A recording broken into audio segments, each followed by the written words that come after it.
11절 한 절 보시겠습니다.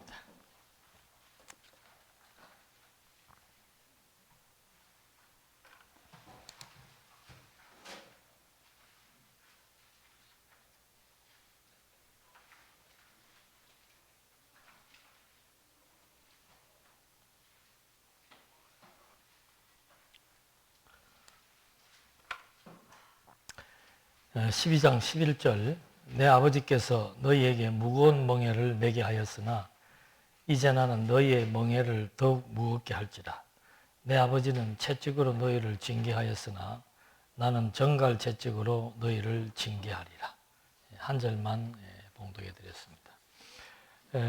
솔로몬의 그 부패로 인해 가지고 그때 그 선지자가 나타나서 나라가 갈라질 것을 이제 아이야 선지자로 하여금 예언을 하게 합니다. 그리고 그 주역을 여로보암으로 하나님이 지명해서 여로보암에게도 예언을 해주게 되고, 그래서 여로보암은 애굽으로 피신해 있다가 이제 르호보암이 왕위에 오르고 된 그 시점에서 다시 이제 본국으로 돌아오고, 그리고 그 시대는 좀 그 혼란스러웠던 시대입니다. 그러니까 솔로몬이 그 정치를 제대로 하지 못했기 때문에 그 무리한 사업을 많이 했죠. 뭐 성전 건축하고 하는 정도야 괜찮은데, 그때야 온 백성들이 다 마음을 합해서 뭐 참 즐거운 마음으로 건축을 했습니다만은 계속해서 이제 뭐 여러 가지 그 무역을 하기 시작을 하고 하면서 대형 건설 사업을 하고 그 다음에 여러 그 뭐 후처들 관리 이런 것들에 대한 경비들이, 그래서 그 대형 건설 사업 하면서 이제 물적 자원, 인적 자원들을 무리하게 동원하게 됩니다. 그때 이제 많은 사람들이 노역을 하게 되지요. 그러니까 어쨌든지 간에 유다 지파는 뭐 자기네 왕조기 때문에 큰 불만이 없는데, 북쪽으로 넘어간 그 열 지파는 그거에 대해서 굉장히 그 불만이 많죠. 그래서 결국은 이제 뭐 나중에 본문에서도 나옵니다만 협상 카드는 세금 감면 경감시켜주고 노역을 좀 조절해 달라 하는 것이 이제 협상의 카드였는데, 지금 읽어드린 말씀은 그렇게 카드를 제시하는 여로보암 측의 내용에 대해서 르호보암이 단칼에 거절해 버리는 겁니다. 내 아버지가 너희들을 채찍으로 다스렸다면은 나는 그 채찍 끝에다가 정갈을 해가지고 더 독하게 당신들을 노역을 시키겠다. 이런 식의 얘기가 이제 결국은 발단이 되게 되는 그런 결과가 나옵니다. 그래서 이스라엘의 그 분열사라고 하는 것은 참 아픈 역사예요.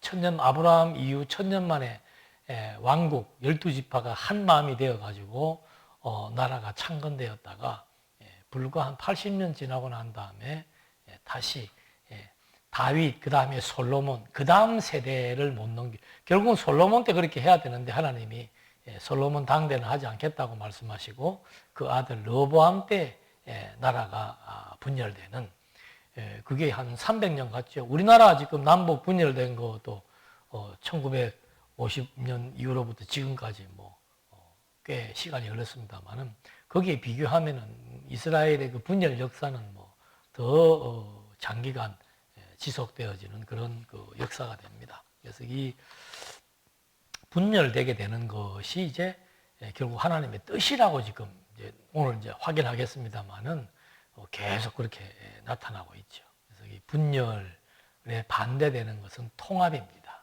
그래서 이 분열과 통합에 교차되는 사역들을 통해서 하나님은 뭘 보여주려고 하는가, 그걸 이제 우리는 의미를 찾는 게 중요합니다. 잠깐 이제 그 역사적인 배경을 좀 보면은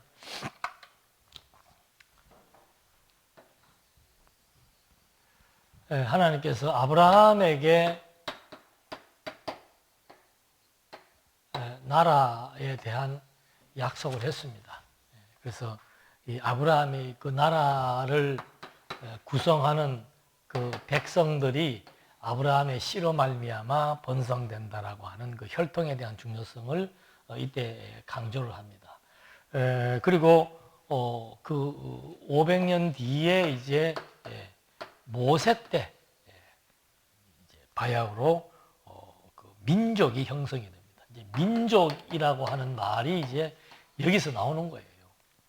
애굽에 종살이해서 이들을 시내산으로 데려가 갖고 시내산에서 아주 많은 일들이 발생을 하는 거죠. 그래서 그 큰 민족 이때만 하더라도 뭐 분열, 분할, 뭐 12지파의 그 아들들이 이렇게 번성을 했습니다만 그게 뭐 구분지어서 나누어지고 하는 그런 건 없었습니다. 그래서 그 민족의 지도자가 모세가 되어서 백성들을 애굽에서 해방시켰죠. 그래갖고 시내산으로 넘어옵니다. 근데 시내산으로 넘어왔을 때 하나님께서 그 대열을 정비하는데 12지파를 구분을 합니다. 12지파를 분할 구분을 해가지고 성막을 중심으로 세 지파 나누어서 딱 경계를 서게 합니다. 그리고 이제 이때부터 백성을 계수할 때도 12지파의 그 지도자들을 세워놓고 그 백성들을 다 계수하면서 자리매김을 해주는 거예요. 그러니까 이게 자연스럽게 이런 게 없을 때는 그냥 하나의 민족으로 그냥 쉽게 받아들이다가 이제 12개의 각각의 지파별로 분류되기 시작하는 이것이 구체화되기 시작합니다. 그러다가 가데스 바네아에 와가지고는 12명이 갔지만 사실은 12명은 그 한 지파의 대표자이기 때문에 12지파나 마찬가지입니다. 12명이 가가지고 10명이 반대를 하고 2명이 찬성을 해서 이때 이제 분열이 생기는 겁니다. 10지파와 2지파의 분열이 생기죠. 그래서 하나님께서 이것을 근거로 해서 한번 이제 세대를 교체하시는 역사가 나옵니다. 그러다가 이제 가나안 땅을 정복하게 되죠. 가나안 땅을 정복하게 되니까 이 분열 구도가 더 심해지는 거예요. 왜 그런가 하면은 자기들의 땅이 주어지니까 이제 그 땅을 중심으로 경계가 확실해지기 시작하는 겁니다.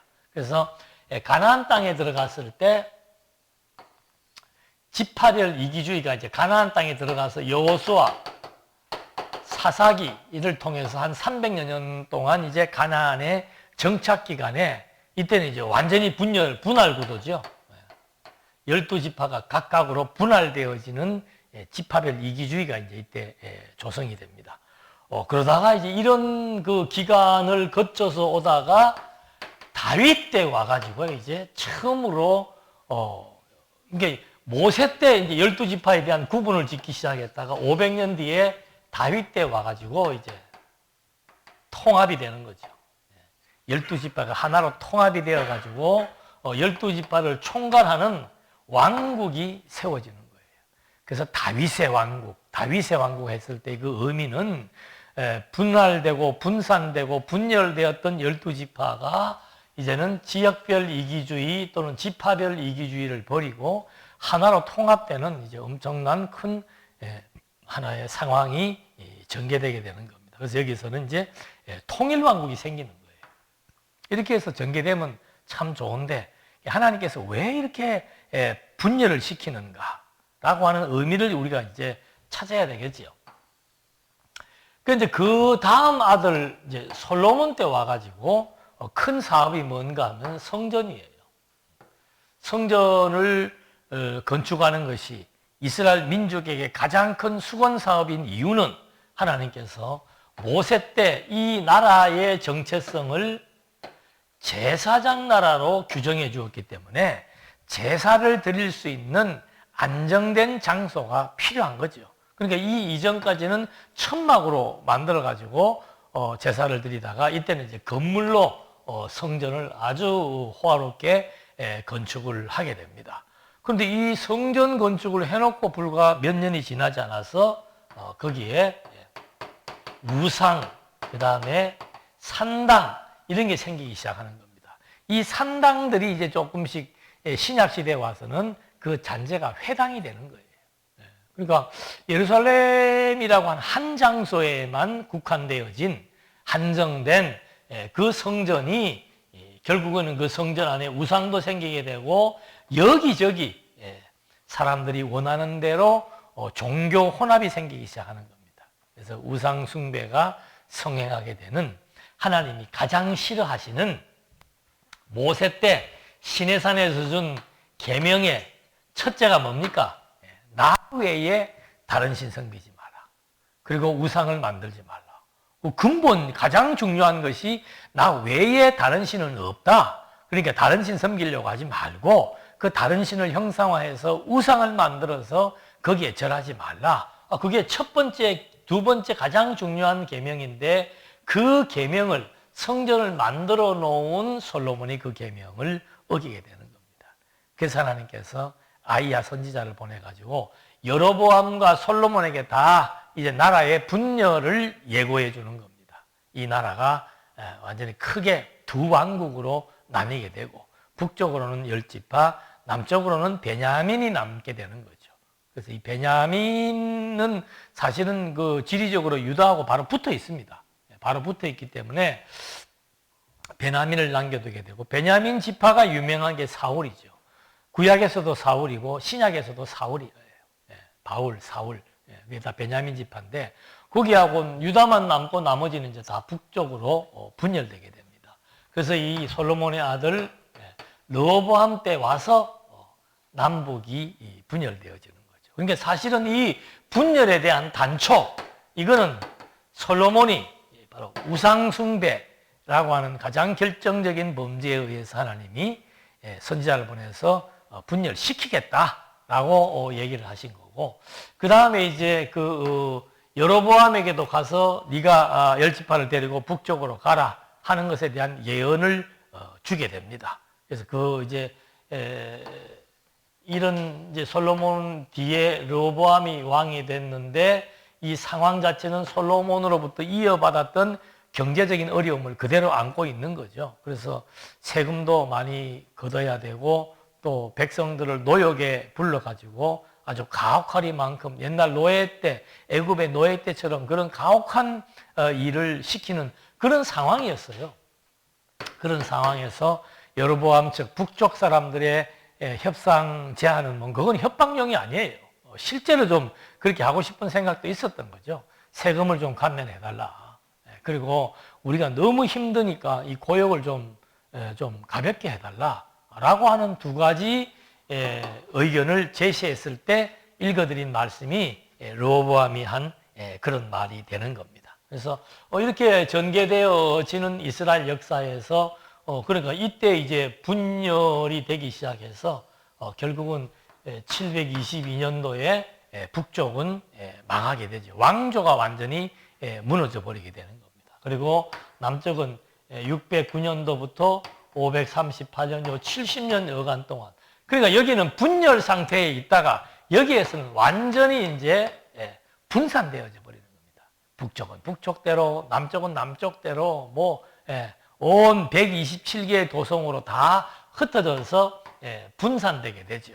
그래서 나중에 회복될 때, 회복될 때의 중요한 장소가 예루살렘이 이제 나타나기. 에스라서에 보면 예루살렘이라는 단어가 엄청나게 많이 나와요. 그래서 예루살렘으로 이제 백성들이 다시 모여들게 되어지는데, 이때는 물론 북쪽에 있던 백성들도 옵니다만은, 우리도 그렇잖아요. 옛날 우리도 보니까 해방되기 전에는 저기 만주에 사시던 분들이 해방되고 나서 바로 남한으로 내려오기는 쉽지가 않습니다.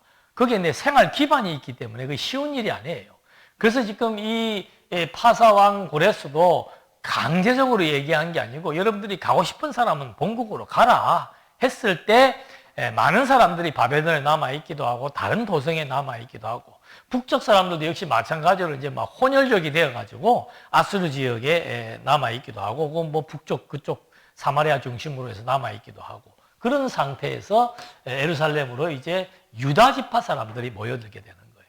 그러니까 이렇게 전개되는 거에 보면은 이제 물론 이제 이게 남북이 다 부패하고 범죄를 저지릅니다. 부패하고 범죄를 저지르는데 이 부패하고 범죄를 저지르는데도 불구하고 하나님이 계속해서 계승을 시켜 나가는 겁니다. 다윗의 왕조를 아들 계속 계승을 시켜 나가요.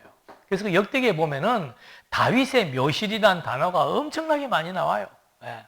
그래서 열 몇 명의 그 왕들이 계승될 때 전부 다윗의 묘실에서 유다 지파가 여기에서 이제 계속 여기에는 이제 한번 창건이 되었다가 그 다음에 지파별로 분열을 시켜놓고 분산을 시켜놓고 유다 지파 중심으로 전개되는 역사가 솔로몬 이후 르호보암으로부터 시작해서 여기 포로가 회복되는 데까지가 전부 유다 지파 중심입니다. 그리고 포로 회복될 때도 유다 지파 사람들이 유다 지역의 수도인 예루살렘으로 이제 다 모여들게 되는 거죠.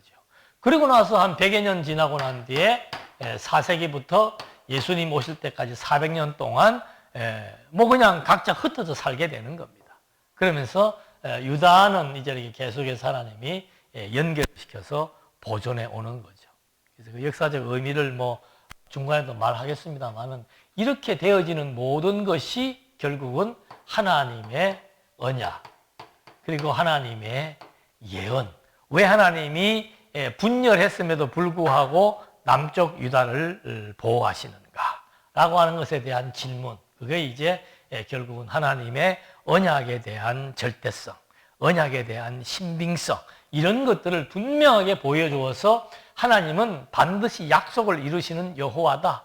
약속을 반드시 이루시기 때문에 신뢰하게 되는 것이고 그 하나님이 지금도 언약 백성들의 역사를 주도하신다. 이래서 그리스도가 오실 때까지 이제 이렇게 역사가 진행되게 되는 거죠. 그리스도가 오셔서 에베소서에서 하시는 말씀이 뭔가 하면 나는 모든 것들을 하늘에 있는 것, 땅에 있는 모든 것들을 통일하겠다. 그러니까 이스라엘의 그러니까 구약 시대 때는 이스라엘의 12지파를 중심으로 분산되고 분열되고 또는 다시 통합되고 하는 역사를 반복했는데 예수님은 아예 하늘에 있는 것, 땅에 있는 것 모든 것들을 통일시키는 그래서 하나님의 나라를 창건해 나가시는 역사, 진정한 통합, 진정한 통일의 역사를 그리스도가 하나님의 나라를 통해서 세우신다라고 하는 이거에 대한 이제 실제적인 사건에 대한 모형적인 역사가 지금부터 전개되어지는 남북의 분열 역사로 확인이 됩니다.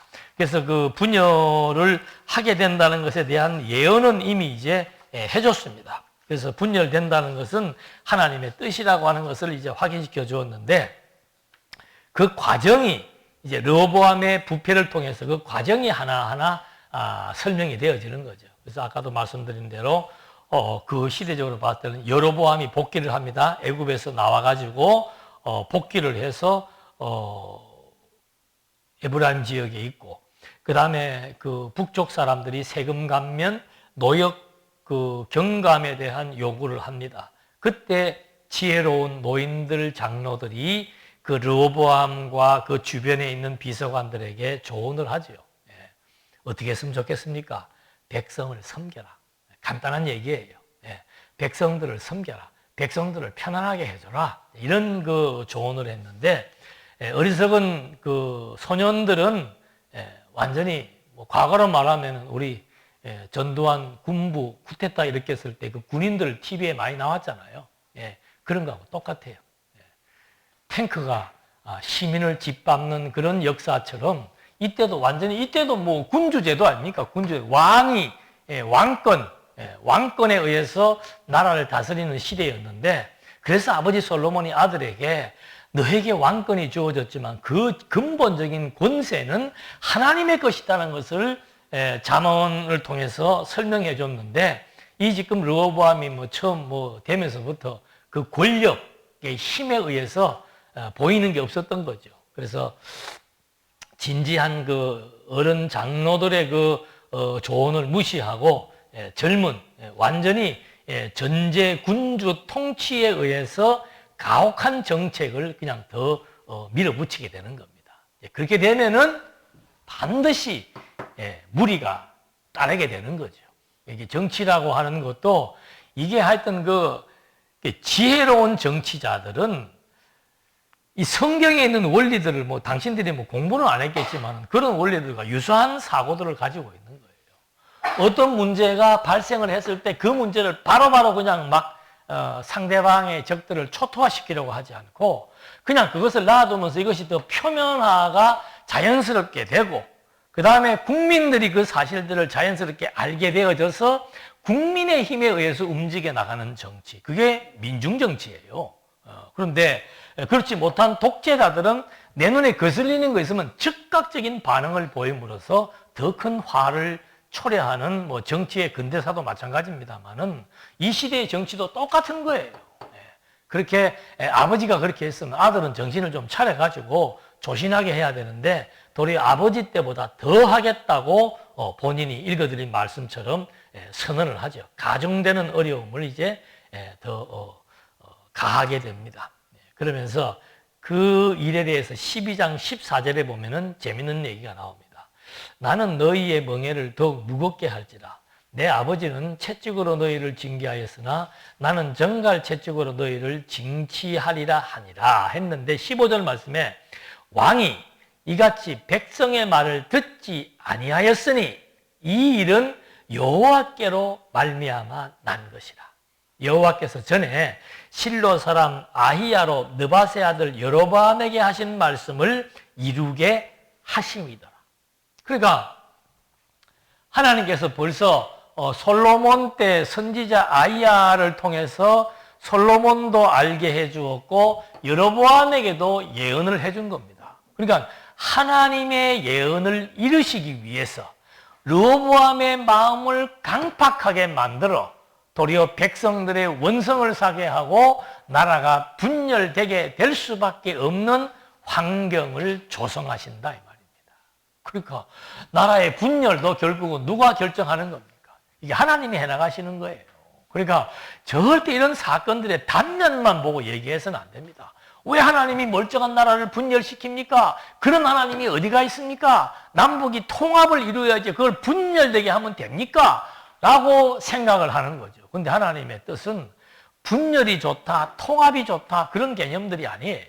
여기에서도 하나님의 예언, 언약은 반드시 예언을 통해서 섭리해 나가시는데 결국 그 하나님의 언약대로 이 역사가 진행된다는 사실.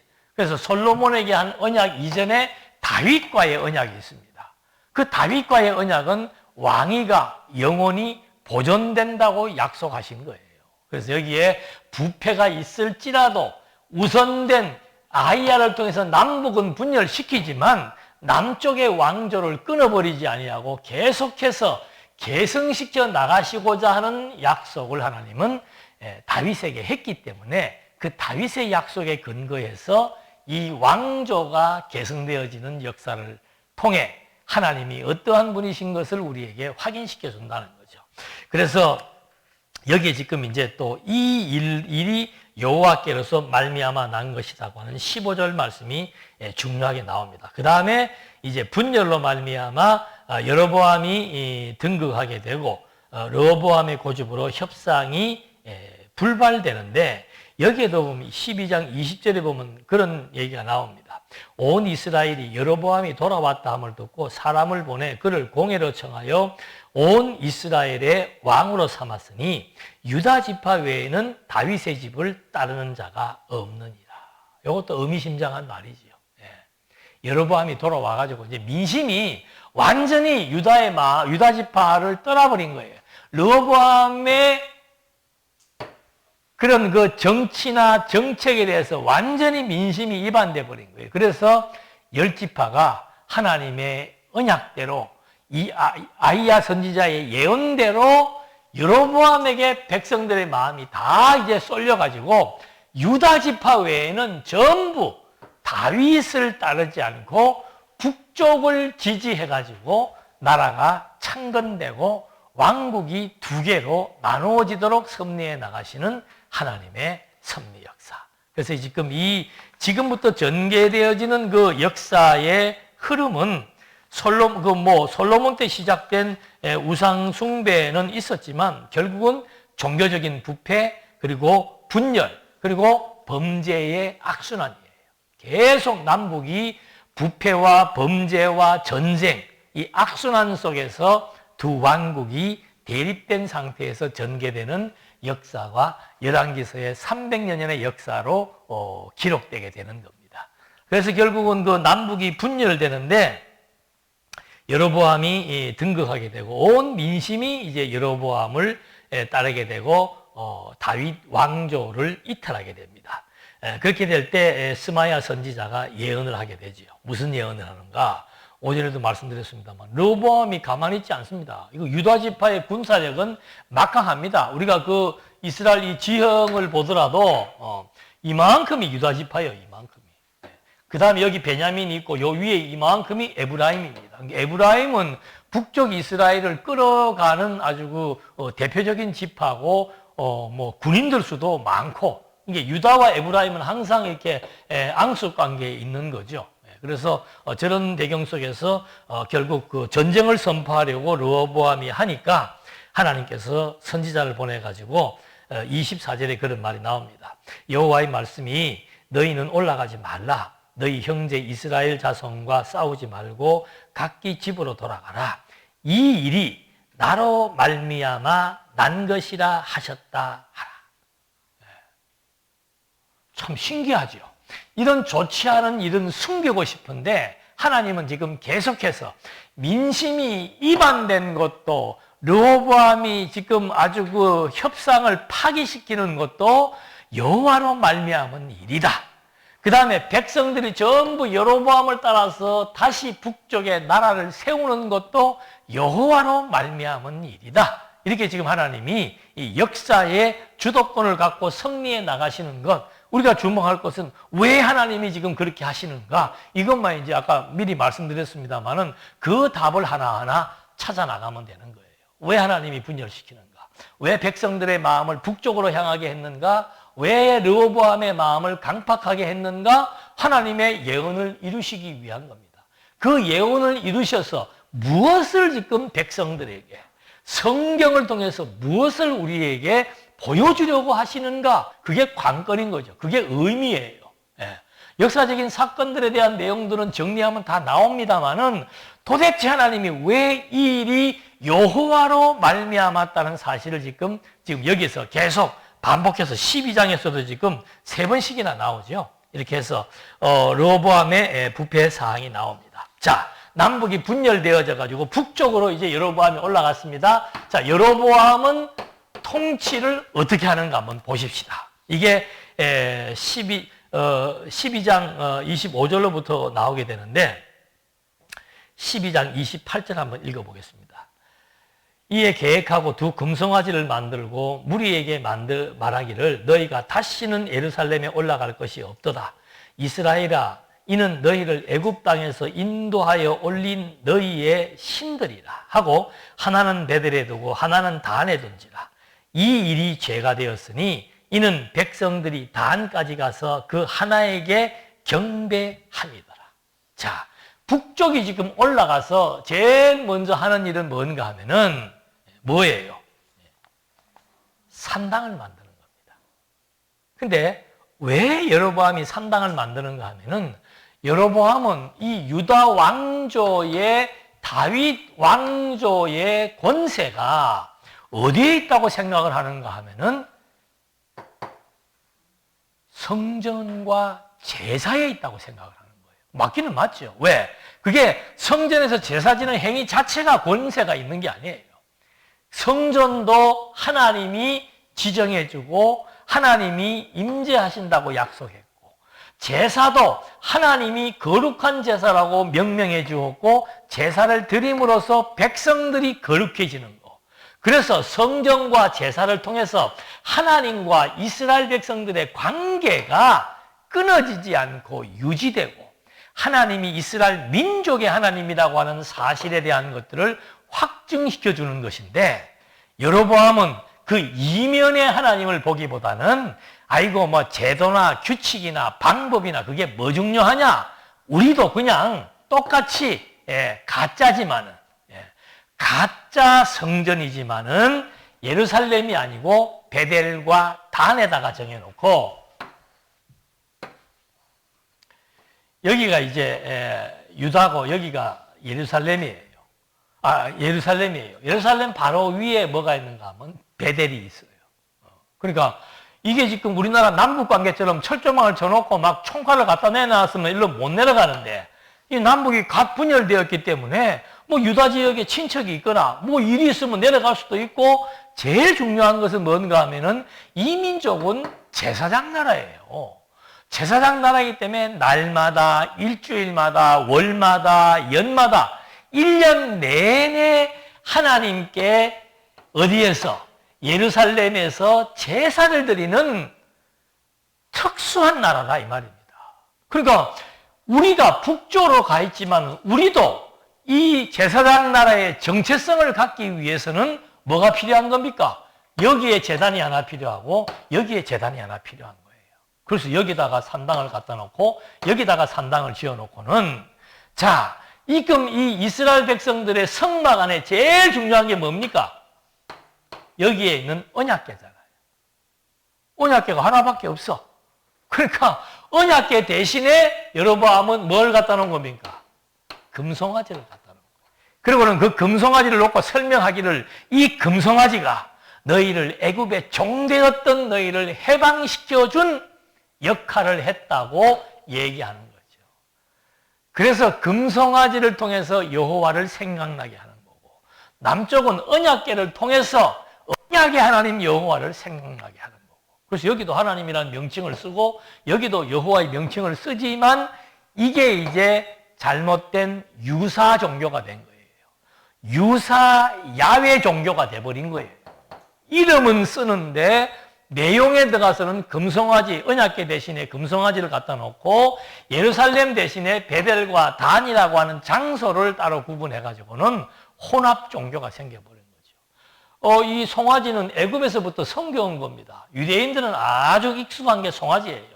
애굽에 400년 동안 송아지 섬겼죠. 그 다음에 시내산에 와가지고도 모세가 안 보이니까 송아지 만들었죠. 그게 애굽의 신입니다. 그리고 가나안 땅에 들어가니까 가나안의 토착신, 바알신도 송아지예요. 그러니까 송아지는 풍요를 상징하고 번성을 상징하는 겁니다. 그러니까 이 송아지 갖다 놓고 섬기라 그러면 싫어할 이유가 없는 거죠. 지금도 우리 미국의 금융가 월간가 거기 가면은 상징물이 뭐라 그래요? 황소예요.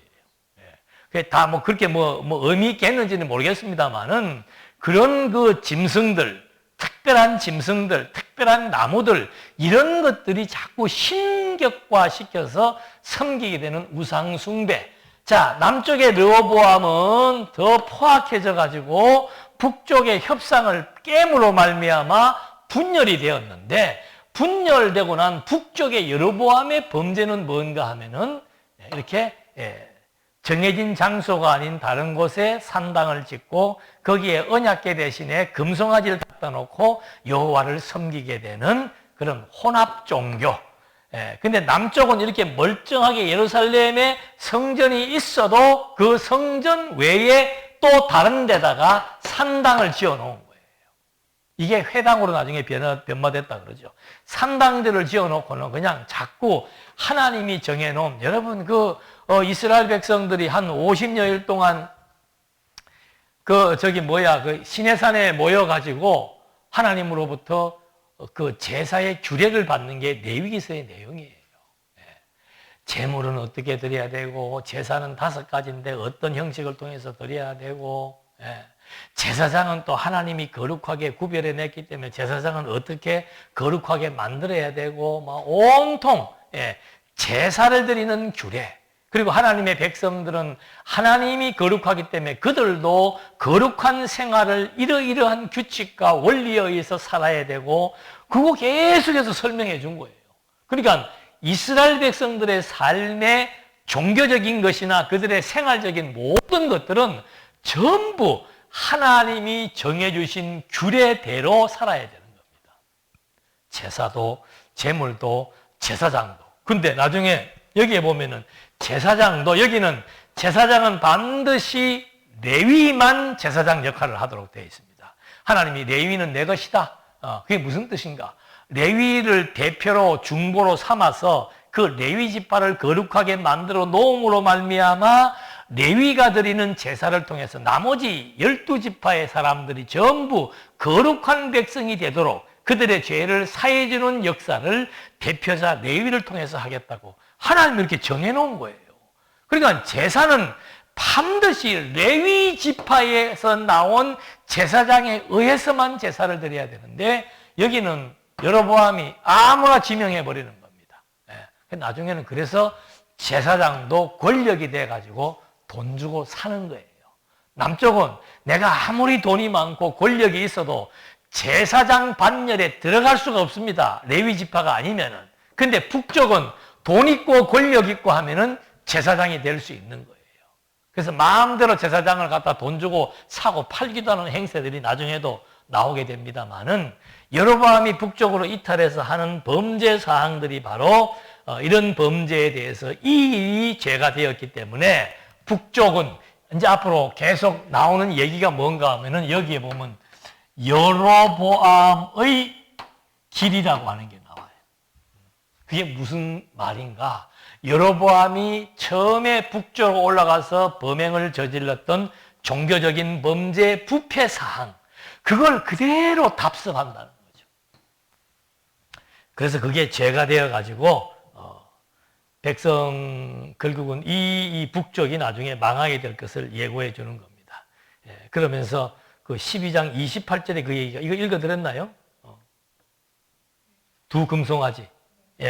그리고는 이제 제사장과 절기에 대한 것도 방금 말씀드린 대로 12장 33절에 보면 그가 자기 마음대로 정한 달로 절기를 정하고 베델에 쌓은 제단에 올라가서 분향하였더라. 그러니까 제사장도 자기들 마음대로, 성막도 자기들 마음대로, 그 다음에 절기도 자기들 마음대로, 제물도 자기들 마음대로, 완전히 하나님이 정해놓은 규례와 정반대로 벗어나서 여기는 자기들 마음대로 정했다라고 하는 거.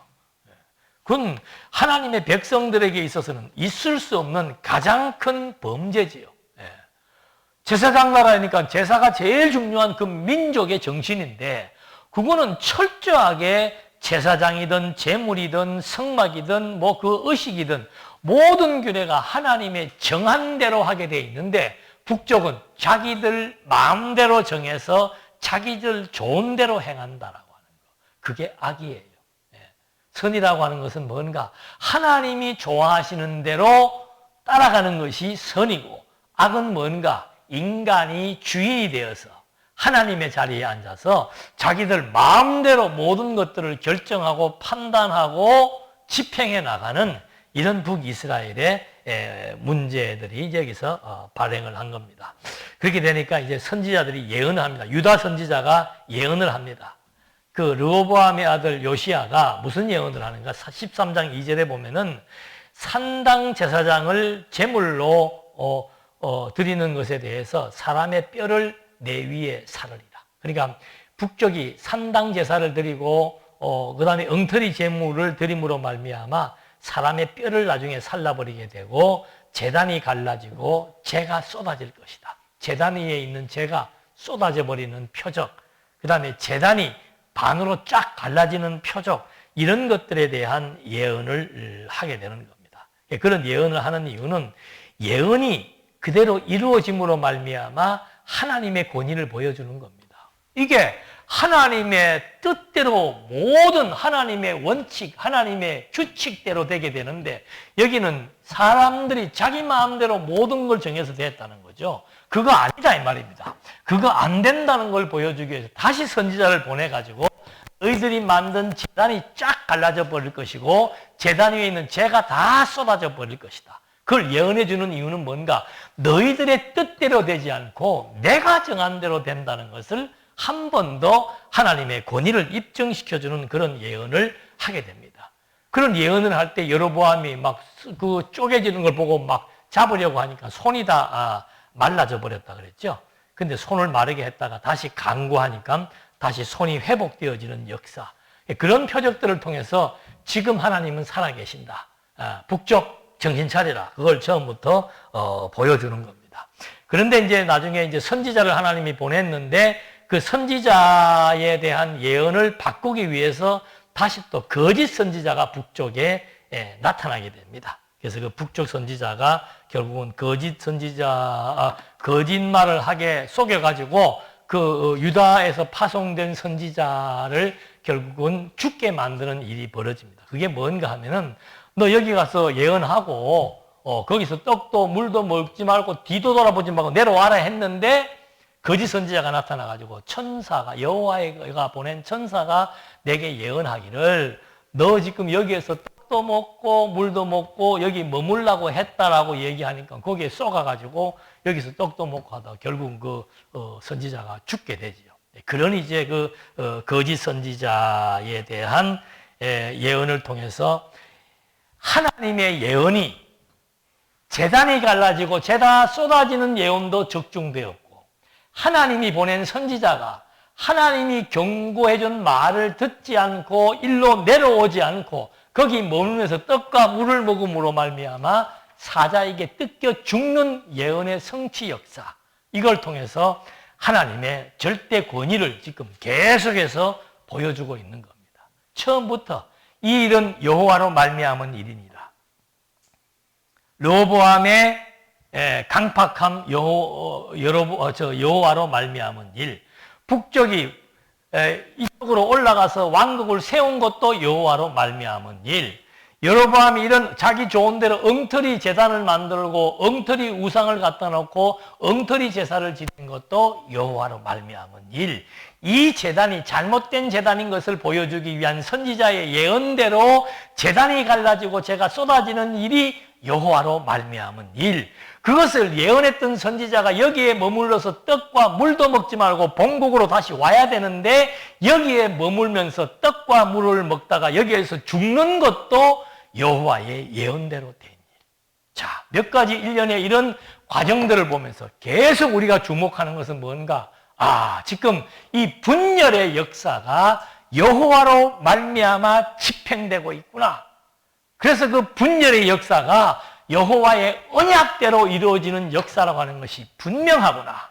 그렇다면 다윗과 세운 언약도 반드시 이루어질 것이고 모세와 세운 언약도 반드시 이루어질 것이며 나아가서 아브라함에게 세웠던 이 나라의 영원한 역사도 반드시 이 부패와 범죄와 상관없이 하나님이 세운 왕조는 다윗의 벼를 따라서 계속해서 존속하게 되므로 하나님의 언약은 영불변하고 하나님의 약속은 반드시 당신이 지키심으로 말미암아 당신이 어떠한 존재인지를 백성들에게 알게 해주시는, 그래서 진짜 별인 그리스도를 보내가지고 이스라엘 나라보다 완벽한 하나님의 나라를 여호와 창세전부터 세우신 언약대로 성취하셔서 오늘 하나님의 교회가 이렇게 존속하는 이유가 하나님의 언약대로 이루어진 결과물이며 그 하나님의 언약이 이루어진 결과물을 통해서 지금도 하나님은 눈동자같이 교회의 성도들, 자기 백성들을 지키며 함께해서 보호하고 인도한다는 사실들을 확증시켜주는 신학적 의미가 담겨 있다는 사실을 확인해 본 겁니다. 기도하시겠습니다.